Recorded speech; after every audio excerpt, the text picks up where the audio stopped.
কত বোকা না, কত অল্পেতে নিজেদের আবেগকে ভাসিয়ে দিই, কত অল্পেতে নিজেদের মনকে মানুষকে বুঝিয়ে দিই, কিন্তু এটা একদমই উচিত নয়। ভালো তো তাকেই বাসা উচিত যে তোমার উপযুক্ত ভালোবাসার যোগ্য, তোমার সম্মান দেবে। ভালোবাসা সকলের জন্য নয়, ভালোবাসা কেবল তারই জন্য যে ভালোবাসার যোগ্য। আমাদের সাথে কেউ 2 মিনিট ভালো কথা বললে আমরা ভাবি সে বোধহয় আমাদেরকে কত ভালোবাসে, কত মায়া দয়া তার আমাদের সকলের প্রতি। কিন্তু এটা ভুল কথা। ভালো সেই বাসবে যে তোমাকে তোমার মতো করে বুঝবে, তোমার সমস্যা তোমার পাশে থাকবে, তোমার বিপদে আপদে সে ঝাঁপিয়ে পড়বে, তাকেই ভালোবাসা বলে। ভালোবাসা মানে এটা না অভিনয়। বাস্তব আর অভিনয় এই দুটোর মধ্যে অনেক পার্থক্য। আমরা কোনটা অভিনয় কোনটা বাস্তব এটা বুঝতে বুঝতে অনেকটা দেরি করে ফেলি। তাই ভুল জায়গায় নিজেদেরকে বিলিয়ে দিয়ে সময় নষ্ট, নিজেদের মনকে নষ্ট করে দিই। তারপর কি হয়, সে কেন আমার সাথে এরকম করলো। তাই আমার মনে হয় সময় থাকতে মানুষকে চেনা উচিত, এবং চিনে সেই মানুষটার সাথে তার মতো করেই ব্যবহার করা উচিত। কথাতেই আছে গিভ অ্যান্ড টেক পলিসি, তুমি আমাকে যেটা দেবে আমি তোমার জন্য ততটাই তুলে রাখবো। তাই ভালোবাসা সকলের জন্য নয়, কারণ ভালোবাসা জিনিসটা বড় মূল্যবান জিনিস। সেখানে একবার মনে কাউকে জায়গা দিলে সেখান থেকে সরিয়ে আনাটা বড় বিপজ্জনক। এতে নিজের মন শরীর দুটোরই ক্ষতি। মনের ক্ষতি হলে শরীরেরও ক্ষতি, মন ভালো থাকলে শরীরও ভালো। তাই আমাদের বাস্তব অভিজ্ঞতা থেকে আমরা অনেক কিছুই উপলব্ধি করতে শিখেছি যে না, ভালোবাসা অপাত্রে দান করা নয়। ভালোবাসা তাকেই ভালোবাসো যে তোমার সমস্ত বিপদে ঝাঁপিয়ে পড়বে, যে তোমার সমস্ত কিছুতে পাশে থাকবে। অভিনয় না, আমি আছি, সে তোমার মুখে না কাজে করে দেখাবে। আমরা মানুষ চিনতে মানুষ বুঝতে অনেকটা ভুল করে ফেলি। কেউ বোধহয় একটু ভালোবেসে কথা বললো, ভাবলাম কত ভালোবাসে, কত না ভালোবাসে, কত না দয়া মায়া। তার দয়া মায়া তো তার তখনই যে তার কর্মে বোঝায় যে না, সত্যি সে মানুষ, সত্যি তার হৃদয়ে আছে। আমরা সেরকম মানুষ কটা পেয়ে থাকি? খুবই কম সংখ্যা মানুষ এরকম আছে যারা মানুষের মনে জায়গা করে নেয়। আমরা সেরকম মানুষ জীবনে খুবই কম পেয়ে থাকি। আর যাদের পেয়ে থাকি, আমার মনে হয় তাদের ধরে রাখাটা উচিত, তাদেরকে ভালোবেসে আগলে রাখা উচিত। কারণ এই মানুষগুলো হারিয়ে গেলে সবটাই হারিয়ে যায়, আর কিছুই থাকে না, জীবনের মানেটাই যেন হারিয়ে যায়। কিছু জিনিস আছে মানুষ কথা বলতে গেলে দুবার ভেবে বলে না, যেটা বলে সেটা দুবার ভেবে চিনতে কথা বলে না। কথা বলার দরকার বলে দেয়, কিন্তু মানুষকে এইটুকুনি ভেবে কথা বলা উচিত যে আমি যেটা অন্য কাউকে বলছি সেই কথাটা যদি আমাকে কেউ বলে তাহলে আমার কীরকম লাগতে পারে। এটা ভেবে তারপর তোমার মুখে সে কথাটা আনা উচিত। একটা মানুষকে কষ্ট দিলে, কোনো কটু কথা বললে, তোমার মজাটা কারোর মনে আঘাত হয়ে দাঁড়ালে সেটা তোমার রিটার্ন অন্যরকমভাবে আসবেই। কথাই আছে, তুমি যেটা দেবে তুমি সেটা রিটার্ন পাবে সুদ সমেত। তাই আমাদের প্রত্যেকেরই উচিত ভালো লাগা না লাগা সবটার ঊর্ধ্বে গিয়ে প্রত্যেকের সাথেই প্রত্যেকের ভালো ব্যবহারটা করা উচিত, যাতে সেই সামঞ্জস্যটা বজায় থাকতে পারে। ভালোবাসা জিনিসটা তো সবার প্রতি আসে না, সেটা সবার যোগ্যও না। তাই ভালো তাকেই বাসো যে তোমার ভালোবাসার মূল্যায়ন করে, ভালোবাসার যোগ্য।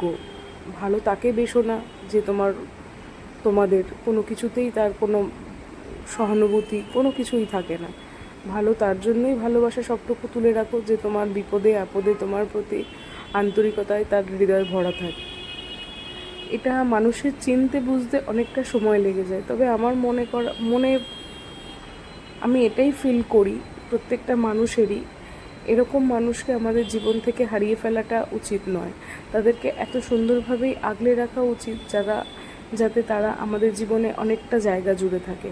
তাদের প্রতি আমাদের সহানুভূতি ভালোবাসা প্রত্যেকের প্রতিই থাকা উচিত।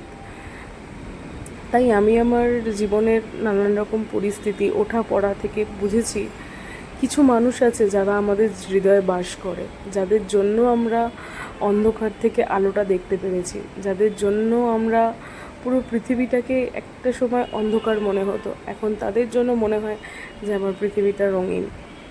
সেই সমস্ত মানুষকে উৎসর্গ করে একটাই কথা বলা যে আমি অনেক লাকি যে তোমাদের মতো মানুষকে আমি আমার জীবনে পেয়েছি। আমি হয়তো অত ভালো করে কথা গুছিয়ে এই ভিডিওতে বলতে পারলাম না, আমি আমার মনের যতটুকুনি সম্ভব আমার ইমোশনালটাকে শেয়ার করলাম।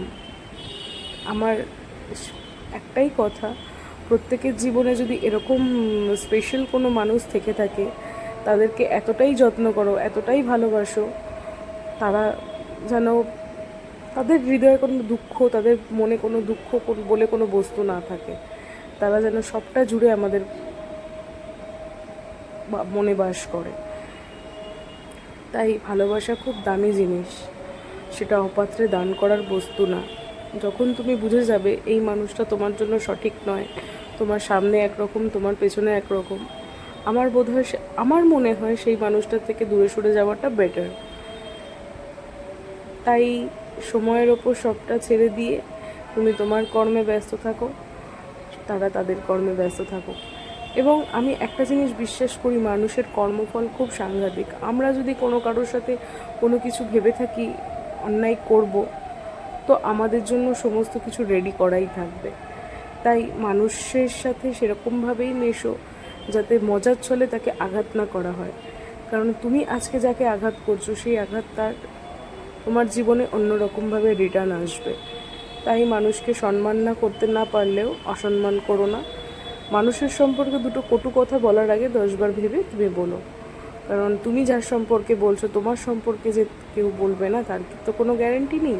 আমাদের সমাজে কিছু মানুষ আছে যারা আমাদের সামনে একরকম ফেস নিয়ে থাকে, পেছনে আরেক রকম ফেস নিয়ে থাকে। তো সেরকম মানুষদের থেকে আমরা চেষ্টা করব একটু ডিস্টেন্স মেনটেন করে চলার, আর আমাদের কাছের মানুষগুলোকে অনেকটা ভালো রাখার, যাতে আমরা আমাদের জীবনে এই মানুষগুলোকে এতটাই শান্তি দিতে পারি তাদের মনে কোনো অবহেলা দাগ না কাটতে পারে, তাদের মনে কোনো কষ্ট দাগ না কাটতে পারে।